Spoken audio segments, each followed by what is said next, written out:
Bricks and Minifigs is your one-stop shop for all things LEGO. Hit the link below to find a store near you. Hi, so this is my Flying Dutchman mock that I made back in 2022. I originally made one in 2015 when I was 9, but I felt that this didn't hold up to the test of time and to my current standard of building. So yeah, this is my pride and joy. The biggest ship that I have made in person today. I have a new one in the works that's, significantly larger. This is 90 centimeters long and about the same height as well, given the masts. And yeah, I'd love to take you through some of the details of it because there are just so very many. Yeah, so here you can see some of the decks, but we'll get to some more of that later. The key thing I think that I found difficult was the 3 levels of curvature. So you can kind of see this along the side.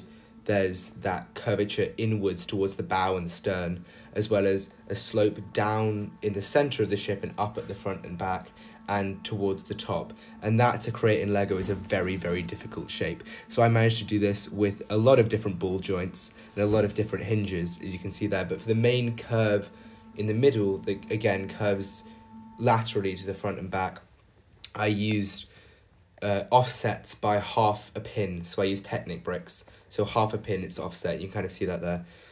Here you can see some of the faces along the side of the ship. They're all individual. So I had a lot of fun making those.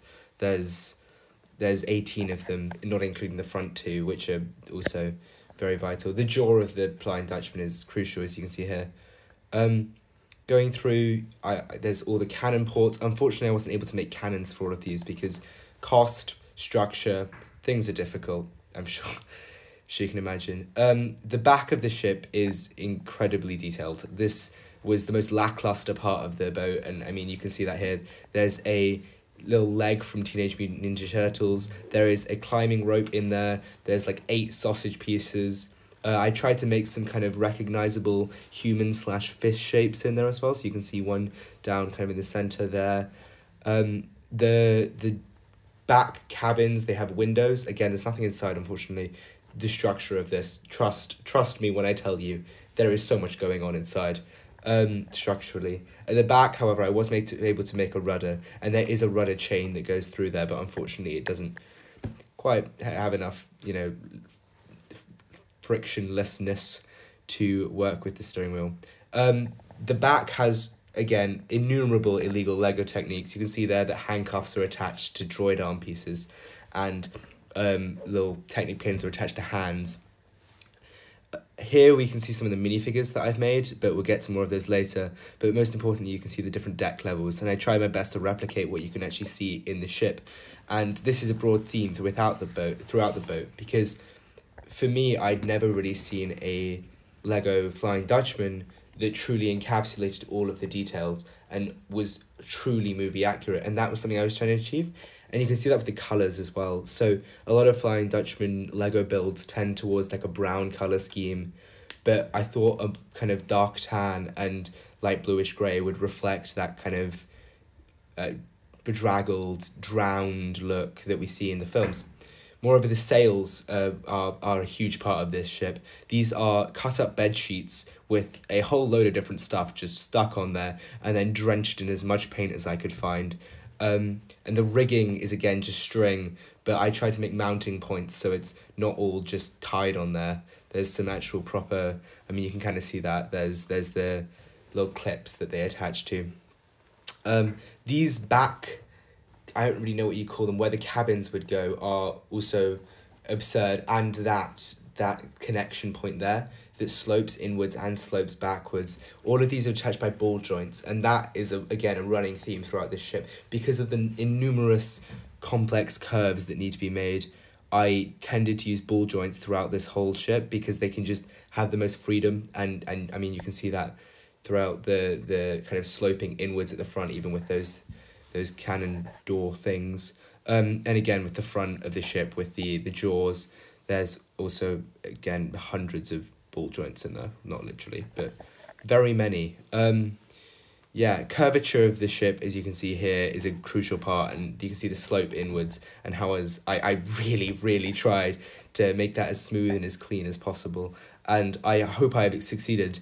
However, as I say, I am currently working on a way more advanced ship that is significantly better. So look out for that. Here again, you can see the curve, how it slopes like together at the front and the back, which not many it's very difficult to achieve in Lego, and this is probably the most complex part of the ship. But to be honest, I kind of just made this boat, as it were. I didn't have a plan going into it. I didn't do a drawing even. I just started building. Here you can see some of the minifigures. I'm going to take you through a couple of the notable ones individually, but there are 20 of them. I think there's only 19 in this video, unfortunately, because I left one of them on the boat when filming this. But that's the way the life goes. I tried to add I used the original concept art from the minifigure, the movie, to make the minifigures so they're all as accurate as possible. So there was Davy Jones, here's Marcus. They all have kind of a combination of Milliput and green stuff on them to make them as like kind of robust as possible while still trying to maintain a minifigure-esque look. And they're all kind of unique. There's the one with a wheel, and this one has a little minifigure coming out of its torso. Yeah, so that was my Flying Dutchman mock. Here's just a quick turnaround of the whole ship, so you can see the full scale and the shadows on the back. I'm especially I just like the way that's shot. So yeah, this is, in my eyes at least, then again I'm a touch biased, the most accurate Flying Dutchman that I've seen. Look out for my upcoming ships and other Lego creations. I do lots of other stuff.